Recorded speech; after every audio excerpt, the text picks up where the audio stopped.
दीपिका माहेश्वरी जी, भोपाल से।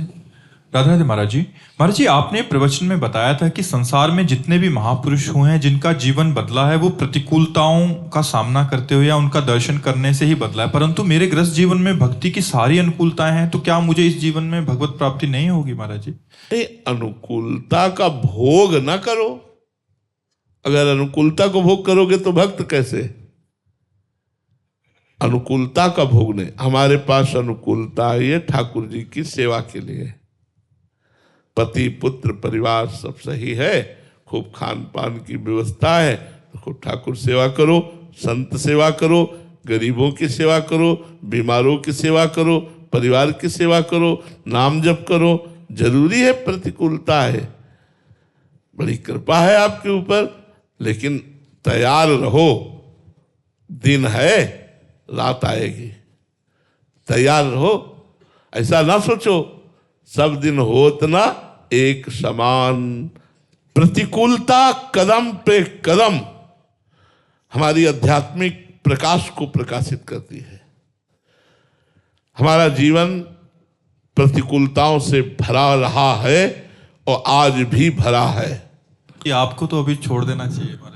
अब उनको हम क्यों कहें? उनकी इतनी कृपा है कि ऐसी प्रतिकूलता में भी वो सत्संग करवा रहे हैं, ऐसी प्रतिकूलता में भी वो भागवती दिनचर्या चलवा रहे हैं। आपकी जय हो प्यारे, आपका मंगल हो प्यारे, आप सुखी रहो प्यारे। आपने बहुत कृपा की है, बहुत कृपा हमारे ऊपर है। ये तो हम आपको दर्शन करा रहे, बकाया हमें प्रतिकूलता का बोध नहीं है।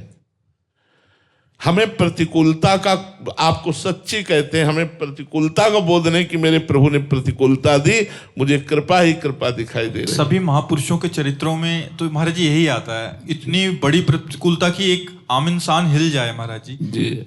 भक्तमाल में चरित्र पढ़ने को मिलते हैं, ब्रज के भक्तों में मिलते हैं, तो महाराज जी ऐसा क्यों? महाराज जी साधकों के साथ तो ठीक है कि उसको तपाया जाता है, पर सिद्धावस्था में भी महाराज जी ऐसा। मुख्य बात ये रहती है कि उनके अनंत जन्मों का हिसाब किताब बराबर होना है। अब उनका आखिरी जन्म है और देह से उनका कोई संबंध रह नहीं जाता, तो फटाफट देह में प्रतिकूलता के ऊपर प्रतिकूलता दे दे करके अनंत जन्मों का हिसाब ठाकुर जी निकाल देते हैं और वो भगवान के धाम को चला जाता है।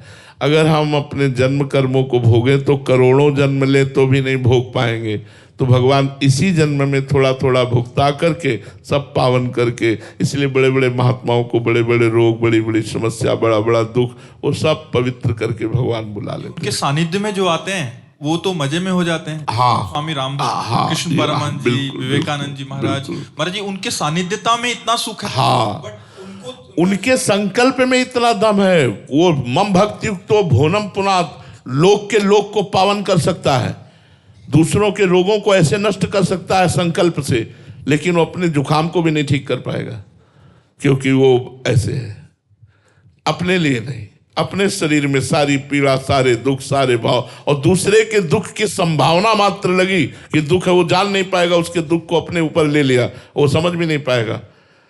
सब अगर समझ जाए तो फिर और उनके लिए बिक जाए कि हमारे को इतना प्यार करते हैं, समझने ही नहीं देते संत महापुरुष, और दूसरे के प्रारब्ध को लेकर अपने शरीर में भोग करके, अपने शरीर के प्रारब्ध को भोग करके और भगवान के धाम को जाते हैं। इसलिए संतों को सब कोई नमन करता है कि वो दूसरों के पापों का नाश करते हैं, दूसरों के प्रारब्ध को स्वयं भोगते हैं और भगवान को रिझा करके, भगवान के यश का गान करके, भगवान में परम तृप्त होते हुए, आनंदित होते हुए शरीर छोड़ते हैं। महाराज जी इसमें एक, जैसे महाराज जी महापुरुष जन के जो सानिध्य में रहते हैं, जो उनके आगे कोई उनके कष्ट आए सामने किसी शरणागत के यहाँ, तो वो महापुरुष इतने कृपालु हैं कि उनका समाधान कर देते हैं, अगर वो भी सही नहीं है तो। हाँ महाराज जी, वैसे ही ठाकुर जी के सानिध्यता का अनुभव करते हैं वो महापुरुष, तो ठाकुर जी महाराज जी, तो ठाकुर जी अंदर बैठ के देख रहे हैं ना, उसके मन को अपने आनंद में डुबो देते हैं और तन को भोग दे देते हैं। तो तन में, जैसे डॉक्टर यहाँ ऑपरेशन करता है तो यहाँ शून्य का सुई लगा दिया, अब उसको पता है कि जो मैं चाकू मार रहा हूं इसमें इसको बिल्कुल कष्ट नहीं होगा क्योंकि मैंने पहले शून्य कर दिया है। ऐसे ही भगवान अपने भक्त की इतनी ऊंचाई मन की कर देते हैं आनंद में कि भगवान को पता है कि मैं इसका ये दर्द दूंगा तो ये दर्द इसे परेशान नहीं करेगा, क्योंकि इसके मन को पहले से आनंद रूपी इंजेक्शन लगा चुके हैं। अब वो आनंद में मस्त है, दर्द है तो क्या है, कोई परेशानी नहीं। तो भगवान सर्वज्ञ है ना, ऐसा कष्ट नहीं देते जिसमें भक्त विकल होकर भगवान को भूल जाए, ऐसा तो नहीं देते। मतलब उनकी चिंतन की वृत्ति हमेशा बनी रहती हाँ, आनंद में बनी रहती, सब में रहती, आनंद में बनी रहती है। अभिषेक जी उत्तराखंड से, राधे राधे महाराज जी। महाराज जी, साधन पक्ष और आश्रय पक्ष, एक भगवत मार्ग के साधक को कैसे पता चले कि उसके द्वारा की गई क्रिया अथवा चेष्टाएं साधन प्रधान है या आश्रय प्रधान है? जिसको ये ऐसा लगता है मेरे प्रभु के द्वारा भजन कराया जा रहा है, मेरे प्रभु ही मुझे वृंदावन लाए हैं, मेरे प्रभु ही संत समागम करवा रहे हैं, मेरे प्रभु ही मुझसे नाम जप करवा रहे हैं, मेरे प्रभु के द्वारा सब कुछ हो रहा है, वो भगवद आश्रित भक्त है। मैं ऐसा करूँगा, मैंने ऐसा किया, मैं ऐसा कर सकता हूँ, ये जहाँ भाव है वहाँ अहम प्रधान साधना है, जो आगे चलकर पवित्र होगी, अभी अपवित्र है, अहम रूपी मल है। और जिसमें होता है कि प्रभु के द्वारा हो रहा है, वो आश्रित जन होता है। प्रभु के द्वारा जो साधन होता है वो निर्विघ्न होता है और वो भगवत प्राप्ति कराने में समर्थ होता है। लेकिन जो अहम प्रधान साधन होता है उसमें विघ्न पड़ता है और वो एक बार गिरता है और उसका अहंकार चूर होता है, तब फिर वो भगवत आश्रय लेकर भगवत मार्ग में बढ़ता है। जी रेणु दुबे जी, राधे राधे महाराज जी। महाराज जी, आत्मबोध होने की बात आपसे हमेशा सुनी है। महाराज जी, आत्मबोध कैसे हो? कभी कभी मन बहुत बेचैन हो जाता है और बहुत रोना भी आता है, ऐसा लगता है कि क्या जीवन व्यर्थ हो जाएगा अगर नहीं हुआ तो? आत्मबोध होने के लिए तो बहुत बड़ी साधना है, पर सरल साधना ये है कि हम श्री भगवान को रिझा लें। सोई जाने जेहि देहु जनाई, और जानत तुम्हें तुम्हें हो जाए। भगवान को प्रसन्न कर ले तो भगवान अपने आप को जना देंगे। भगवान सबकी आत्मा है। जे ही तुम भगवान को जाने, सोई तुम भगवत स्वरूप अपने आत्मा का बोध हो जाएगा आपको। सोई जाने जेहि देहु जनाई, जानत तुम्हें ही हो जाई, वो भगवत स्वरूप हो जाता है। ब्रह्मविद ब्रह्म भवति। यदि ऐसा ना हो तो फिर सदगुरुदेव को साक्षात पर ब्रह्म परमात्मा अपनी आत्मा मानकर हम उनकी आज्ञा का पालन करें, उनके अनुसार बताए हुए वेदांत दर्शन का श्रवण करें, वेदांत पद्धति के अनुसार हम साधना करें, तो हमें आत्मबोध प्राप्त हो जाए। दो भाव है, एक तो भक्ति के द्वारा भगवान की प्रसन्नता और भगवान के द्वारा आत्मबोध होना। एक गुरुदेव की भक्ति, गुरुदेव के द्वारा सांख्य योग का उपदेश, वेदांत दर्शन का उपदेश, उसके चिंतन मनन के द्वारा स्थूल सूक्ष्म शरीर, तीनों कारण शरीर, तीनों शरीरों का राग त्याग और निरंतर अपने स्वरूप में स्थिति, ये दोनों मार्ग हैं। मार्ग में चलने के लिए सदगुरुदेव का वर्ण करना अत्यंत अनिवार्य है। लवप्रीत सिंह जी पंजाब से, राधे राधे महाराज जी।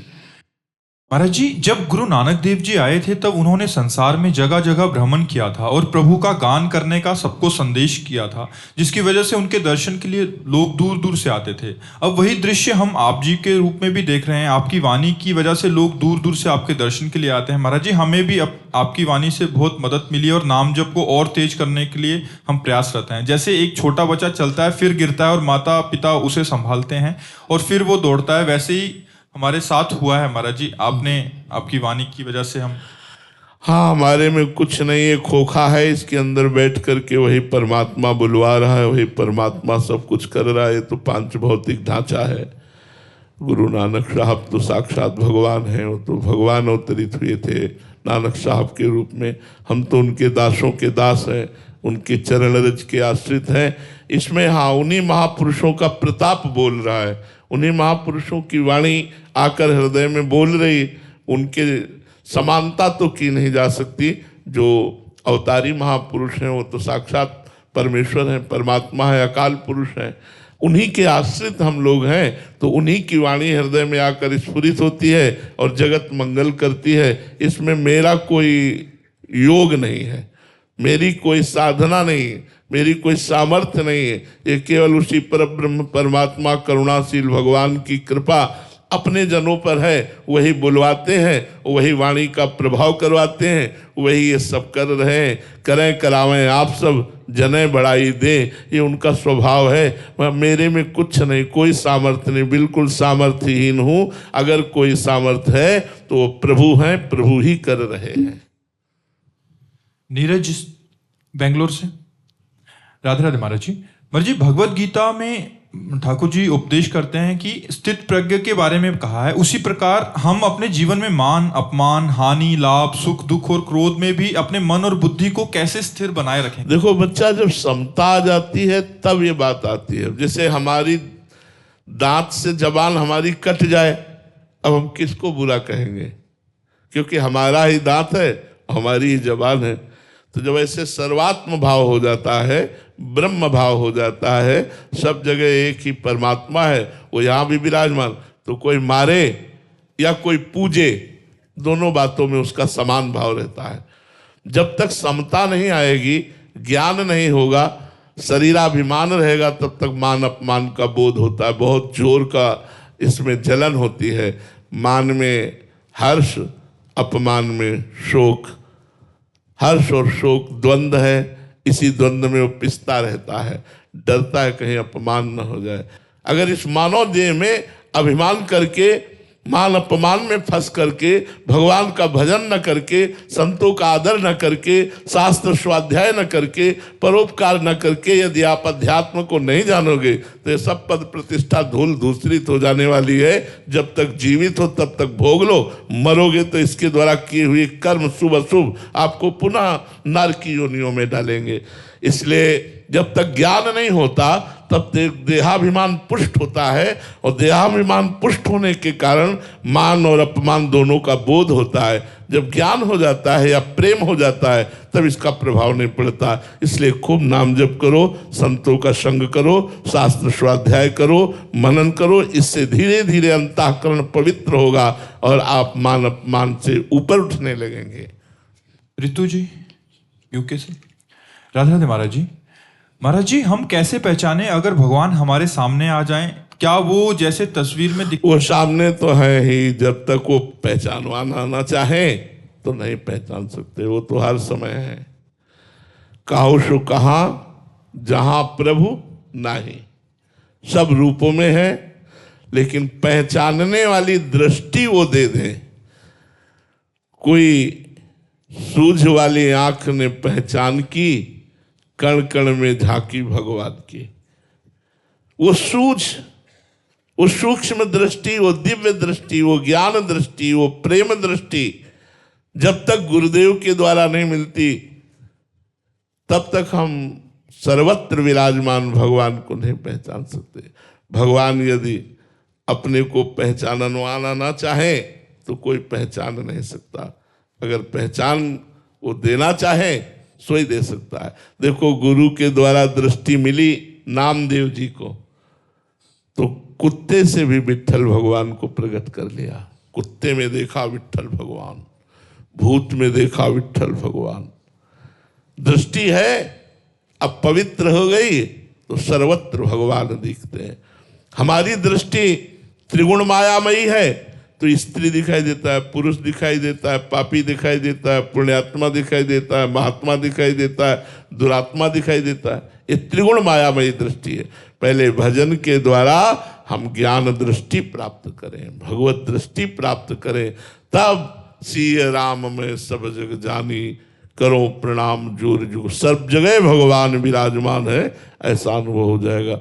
रोज भगवान आते हैं आपके सामने, मिलते हैं, लेकिन आप जान ही नहीं पाते, क्योंकि वो दृष्टि नहीं। आपको लगता है ये कुत्ता है, आपको लगता है ये मनुष्य है, ये गाय है, ये अमुक है, लेकिन भगवान आकर के मिले, ऐसा कहा। जब सब में भगवान का दर्शन होगा तब भगवान की कृपा का अनुभव होगा। तो इसलिए खूब नाम जप करो, नाम जप करो भाई। नाम जप से बढ़कर कोई साधना नहीं। नाम जप से सब प्राप्त हो जाएगा। जितना अधिक नाम जप करोगे उतने तुम्हारी दृष्टि पवित्र होती चली जाएगी। चेतन जी यमुनानगर से। राधे राधे महाराज जी। महाराज जी, इस जगत में असंख्य महापुरुष जन हैं, गुरुजी हैं, जगत गुरु इत्यादि हैं। हम भगवान द्वारा भेजी गई दिव्य आत्मा को कैसे पहचान सकते हैं? उनकी वाणी से, उनके चेहरे के प्रकाश से, या उनके कर्म से, या और कोई साधन है? ये सब बाहरी बातें हैं।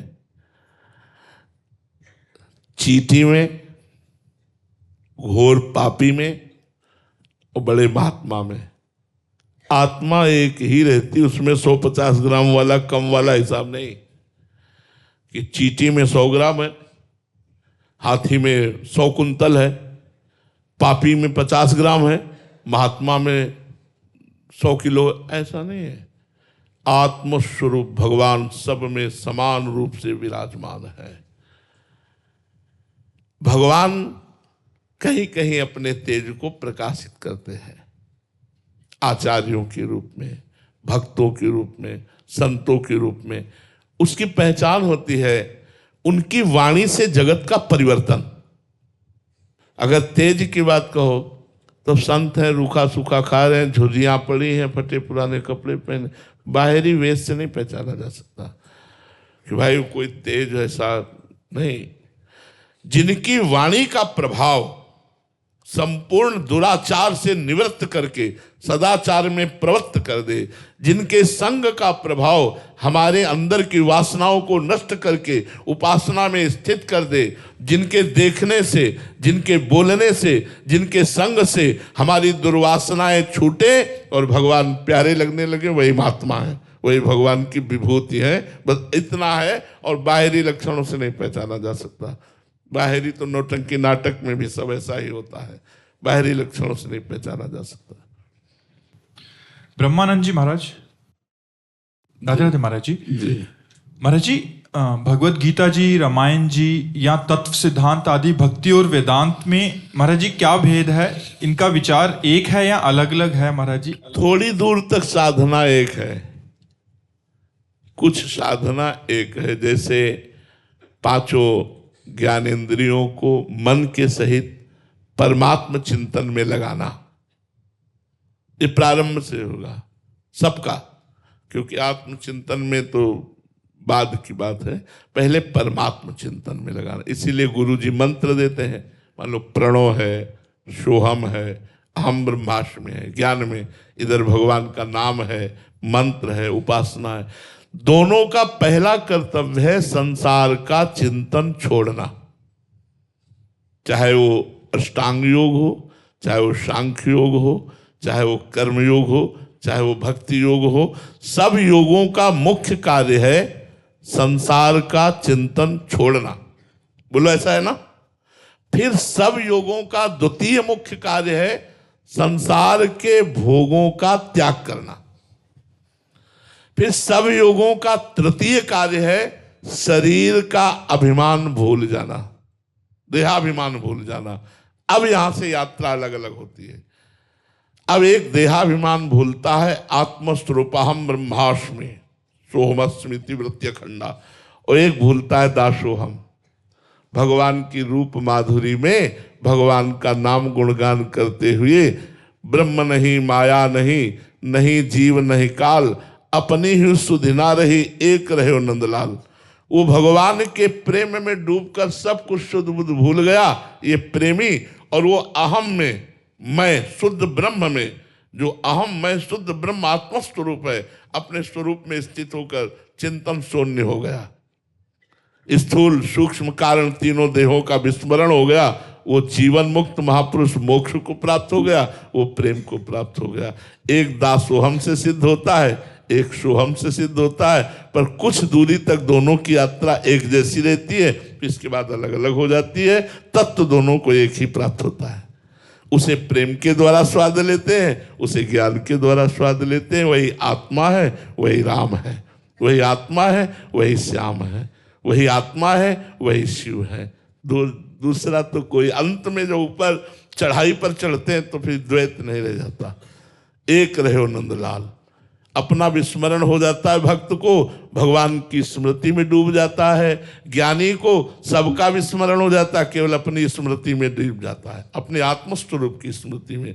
ये देह अपना स्वरूप नहीं है, अपना स्वरूप इससे अलग है। वो गुरु प्रताप से उसी स्वरूप में डूब जाता है। समझ पा रहे हैं आप जी? निधि जी सिंगापुर से। राधे राधे महाराज जी। महाराज जी ये प्रश्न बहुत जो इस साधन मार्ग में चलते हैं, नए नए प्रवचन आदि सुन के उनके मन में आता है कि मैं बहुत समय से दीक्षा लेने की सोच रही हूँ, पर हर बार मन ये सवाल उठाता है कि यदि मैं निर्वाह नहीं कर पाई तो मेरा कोई अपराध बन जाएगा, और मतलब फिर मेरे को नहीं, में क्या करना? डरो मत। कोई अपराध बन जाएगा तो अपराध मोचन भी तो वही करेंगे हम जिनकी शरण में है। हमको तत्काल इस विषय पर कदम उठाना चाहिए कि हम कल जिए कि न जिए, शाम तक श्वास रहे कि न रहे, लेकिन यदि हम गुरुमुख हो गए, गुरु की शरण में हो गए और उनके बताए हुए नियमों के अनुसार कुछ भी चल पाए तो हमारा मंगल हो जाएगा। हमारे गुरुजी हमें नरक जाने से बचा लेंगे, हमारे गुरुजी हमारा कल्याण कर देंगे, हमारा मंगल कर देंगे। गुरुमुख होकर के ही शरीर छोड़ना चाहिए, और कब छूट जाए शरीर इसका पता नहीं। इसलिए ये मत डरो कि कहीं कोई अपराध बन जाएगा, हम निर्वाह ना कर पाए। निर्वाह करवाएंगे गुरुदेव। तुम तो केवल गुरुदेव की शरण में हो, गुरुदेव के हाथ की कठपुतली बन जाओ, सब निर्वाह हो करवा लेंगे। सारी सामर्थ्य गुरुदेव की काम करती है। हम आपसे सच्ची कहते हैं, हम में कोई सामर्थ्य नहीं, गुरुदेव इष्ट की कृपा काम कर रही। वैसे ही आप शरण में हो जाओ, शरण में हो जाओ तो वो तुम्हारी रक्षा करेंगे, वो तुम्हें चलाएंगे, वो तुम्हें बल देंगे। पहले शरण में तो हो, डरो मत कि कोई अपराध बन जाए। अपराध बन जाएगा तो अपराध मोचन भी तो वही करेंगे। हम उनकी शरण में, हम उनके बच्चा हैं, कहाँ जाएंगे? अगर माँ की गोद में बच्चा शौच कर देता है तो कोई अपराध माना जाता है क्या? क्योंकि वो बच्चा है तो हम बच्चे ही हैं, हम गुरुदेव के सामने बच्चे ही हैं। यदि हमारे द्वारा कोई त्रुटि हो जाती है, गलती हो जाती है, तो गुरुदेव इतने कृपा सिंधु हैं कि वो मानते ही नहीं, वो कृपा करके क्षमा कर देते हैं। इसलिए आप गुरुदेव की शरण में होइए, समय नष्ट मत कीजिए, साधना में लगिए। एक दो इसमें जो संशय रहते हैं, एक है कि जैसे संसार में रहते हैं बहुत सारे लोग हैं जो अलग अलग ऑफिस में काम करते हैं, तो उनका एक संशय बड़ा रहता है कि जैसे इसमें खाने के नियम होते हैं, तो कभी गलती से खा लिया, कोई बात नहीं, कोई बात नहीं। हाँ, ये चीज गलती से हम मांस ना खाएं, गलती से हम अंडा ना खाएं, लेकिन अगर प्याज लहसुन पड़ा हुआ भोजन मिल गया है और ऐसे पा लिया है, तो देखो हम आपसे स्पष्ट कहते हैं कि प्याज लहसुन पाना कोई पाप नहीं है, क्योंकि इसमें किसी की हत्या नहीं है। जैसे आलू पैदा होती है, ऐसे ये प्याज लहसुन पैदा होता है, पर ये घोर तमोगुणी है। इसलिए हमारे संतों ने, हमारे भगवत समाज ने इसे त्याग किया है कि ये तमोगुण प्रमाद पैदा कर देगा, पाप प्रवृत्ति पैदा कर देगा, निद्रा आलस्य प्रमादोत्थम तत्तामस मुदाहृतम। इसलिए इसका त्याग किया गया है। यदि आप दीक्षा लिए हो, ना पाओ बहुत अच्छा है, लेकिन सर्विस में हो, आपकी रसोई में वही बनता है, तो आप भगवान नाम लेकर पाओ और खूब नाम जप करो, मंत्र जप करो। इसलिए कह रहा हूं कि कम से कम नाम जप और मंत्र जप तो होगा। आप उसके लिए कि जब हम प्याज लहसुन छोड़ेंगे तब हम नाम जप करेंगे, तो पता नहीं हम जिए कि ना जिए। प्याज लहसुन को निमित्त बनाकर हमारा जीवन व्यर्थ चला जाए, नहीं, बिल्कुल ऐसा नहीं। बहुत से विद्यार्थी हैं, बहुत से हमारे सर्विसमैन हैं, बहुत से व्यापारी हैं जो देश विदेश जाते हैं। हम ये प्रार्थना करेंगे कि आप मांस मत खाओ, आप शराब मत पियो, आप अंडा मत खाओ। इसमें दूसरे जीवों की हिंसा और अपनी बुद्धि का भ्रष्ट होना। लेकिन अगर कहीं ऐसा, कोशिश करो कि प्याज लहसुन ना पाओ, लेकिन अगर ऐसा है कि आप बिना प्याज लहसुन के भोजन के मिलता ही नहीं है, तो आप पाओ और राधा राधा जपो, आपका मंगल होगा, आपका कल्याण होगा, निश्चित समझो। आप इसमें डरो मत। दूसरा डर ये रहता है महाराज जी कि जैसे गुरु द्वारा कुछ नियम मिले जाते हैं, जैसे 11 माला करनी है, तो कभी छूट गया तो फिर बड़ा अपराध लग जाएगा। देखो उसके नियम बताएं। जैसे हम मान लो बोला कि 11 माला आपको करना है, अब आपके आज के 11 माला गए, अब कल बैठ के 22 माला जपने का टाइम नहीं है, तो 12 माला कर लो। 11 दिन 12 माला कर लो, हो गया। एक एक माला रोज बढ़ाते चले जाएंगे तो 11 माला का क्रम पूरा हो जाएगा। 2 माला बढ़ा दिया तो और कम हो जाएगा, 3 माला बढ़ा दिया तो और कम। हम इस तरह का जोड़ रखे। मानो 2 दिन हम 11 दूनी 22 माला जपना चाहिए, हम नहीं जप पाए। अब हम जपना जब शुरू करेंगे तो 22 को हम पूरा करेंगे। एक एक दो दो माला रोज बढ़ा करके 22 संख्या को पूरा कर देंगे, गुरु आज्ञा पूरी हो गई। और जी एक और रहता है कि कभी 15 दिन हॉस्पिटल में रहना पड़ गया तो कितने पीछे छूट जाएंगे, फिर वो पूरा ही छूट जाएगा। नहीं, अस्वस्थ अवस्था में नियम का पालन ना होने पर उसे अपराध नहीं माना जाता। यदि आप बीमार हो, 20 दिन 25 दिन आपसे बिल्कुल भजन नहीं हुआ, तो वो आपका अपराध नहीं माना जाएगा, क्योंकि आप अस्वस्थ हैं। स्वस्थ अवस्था में, अब जैसे बेटी का ब्याह है, वो कार्यक्रम में फंसा हुआ है, वो 11 माला लेके थोड़ी बैठेगा, वहाँ तो बहुत से कार्यक्रम है, तो 2 दिन 3 दिन 4 दिन उत्सव संपन्न किया और एक एक माला रोज बढ़ा दिया, महीने में पूरा हो जाएगा। लेकिन अगर आप बीमार हैं तो आपका कोई अपराध नहीं, आप नाम जप कर सकते हैं, पड़े पड़े भगवत स्मरण कीजिए। वो नियम स्वस्थ पुरुष के लिए है, बीमार के लिए नहीं है।